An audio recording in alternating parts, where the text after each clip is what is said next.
हमारी संस्कृति में अन्नपूर्णा को देवी माना गया है। लेकिन यही अन्नपूर्णा जब आपको भोजन बना कर देती है और उसमें अगर नमक तनिक कम हो जाए और या नमक तनिक ज़्यादा हो जाए तो हम किस तरह का व्यवहार करते हैं, किस तरह से हम उस स्त्री के श्रम का अनादर करते हैं, उस स्त्री का अपमान करते हैं और थालियों को जिस तरह से फेंक देने की रवायत हम सब ने अपने जीवन में देखी है। और यह कोई आज की बात नहीं है, ये सदियों से स्त्रियों के साथ हमारे समाज के बर्ताव के रूप में हम देखते समझते चले आए हैं। तो यही वो नमक है, एक नमक जो तनिक कम हो जाए तब भी और तनिक ज़्यादा हो जाए तब भी। लेकिन ये मत भूलिए कि ये ऐसी स्थितियां हैं जो विरल हैं, हमेशा ऐसा नहीं होता। हमेशा आपको पूरे स्वाद का भोजन मिलता है, लेकिन उस पूरे स्वाद का भोजन भी तनिक नमक की अधिकता या नमक की कमी की वजह से आपके पूरे प्रदेय को अगर नकार दिया जाए, आपके पूरे अवदान का अवमूल्यन कर दिया जाए और आपको उपेक्षित किया जाए, प्रताड़ित किया जाए, तो वो जो पीड़ा होती है, वो जो टीस होती है, वह एक हृदय को कितना दुख देती होगी और वह कितना पसीजता होगा। और उसके पसीजे हुए का संबंध नमक के संबंध से कवयित्री ने आरंभ में ही जोड़ दिया है। दूसरा दृश्य है कि दाल में नमक कम या ज़रा तेज होने पर वो जो खड़े हैं ना सरकारी दफ्तर, शाही नमकदान है। अब यहाँ पे जो सरकारी दफ्तर है, मेरी समझ से इसका भी मतलब केवल सरकारी नहीं है, इसका मतलब संस्थागत है, इसका मतलब संस्थान से है। वह संस्थान जो सरकारों द्वारा भी निर्मित होता है और वह संस्थान जो समाज के द्वारा भी निर्मित होता है। वे सामाजिक व्यवस्था जिसको मैं कहूँ कि जो पितृसत्ता है, वह इस नमक के प्रति या स्त्रियों की भूमिका के प्रति कितनी असंवेदनशील है कि कवयित्री कहती है कि सरकारी दफ्तर शाही नमकदान है, बड़ी नफासत से छिड़क देते हैं हरदम हमारे जले पर नमक। अब जले पर नमक छिड़कना एक मुहावरा है, यह भाषा का अपना कौशल है कि कैसे आप अपनी भाषा में, अपनी कविता में मुहावरों को, लोकोक्तियों को, लोक व्यंजनाओं को जोड़ देते हैं और उसके अर्थ का एक बड़ा विस्तार कर देते हैं और उसकी सहजता, उसकी स्वाभाविकता से कविता का नाता सहज ही जुड़ जाता है। तो बड़ी नफासत से, ये नफासत पर आप गौर करें तो ये बहुत बड़ा व्यंग्य है कि वे जुल्म भी करते हैं, लेकिन कोशिश ये होती है कि कोई उन्हें जुल्मी करार न दे। तो व्यवस्था के नाम पे,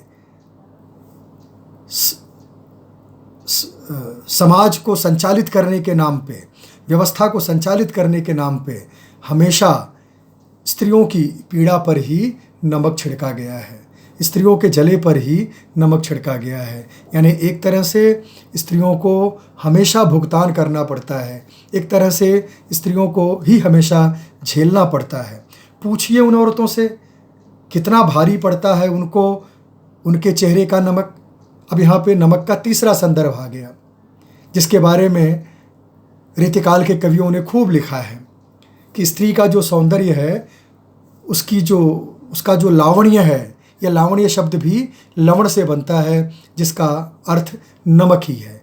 यह जो लावण्य है यानी वह जो आनुपातिक सौंदर्य है, जिस तरह से नमक का एक निश्चित अनुपात ही स्वाद में वृद्धि करता है, ठीक उसी तरह से सानुपातिक सौंदर्य की बड़ी चर्चा हमारे काव्यशास्त्रियों ने, हमारे कवियों ने की है। तो यह जो जिसके चेहरे पर नमक है, आशय कि जिसका सौंदर्य सानुपातिक है, यानी एक ऐसा विशिष्ट सौंदर्य जिसमें किसी तरह की त्रुटि न हो, किसी तरह की अपूर्णता न हो।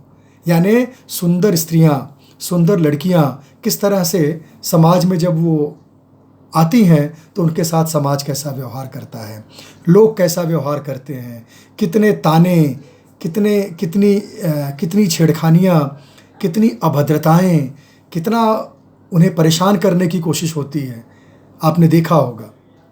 कवयित्री यही कह रही है कि वे लड़कियां, वे स्त्रियां जो सुंदर होती हैं उनको अपनी सुंदरता की भी कीमत चुकानी पड़ती है।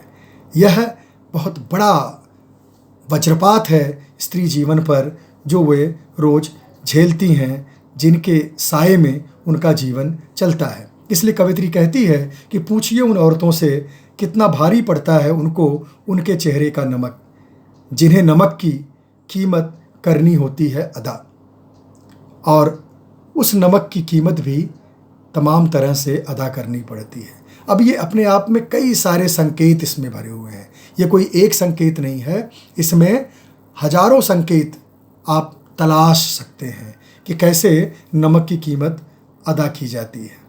आपने देखा होगा ऐसे सिरफिरे आशिकों को कि जो इश्क और आशिकी के नाम पर कलंक होते हैं और वो किसी सुंदर स्त्री, सुंदर लड़की के प्रति एक तरफे प्रेम करने लगते हैं, जाहिल होते हैं। और अभी आपने छपाक फिल्म भी देखी कि किस तरह से वह ऐसी सुंदर स्त्रियों को, ऐसी सुंदर बेटियों को, लड़कियों के चेहरे पर वे तेजाब फेंक देते हैं, उसको लहूलुहान कर देते हैं, उसके चेहरे को बदसूरत बना देते हैं।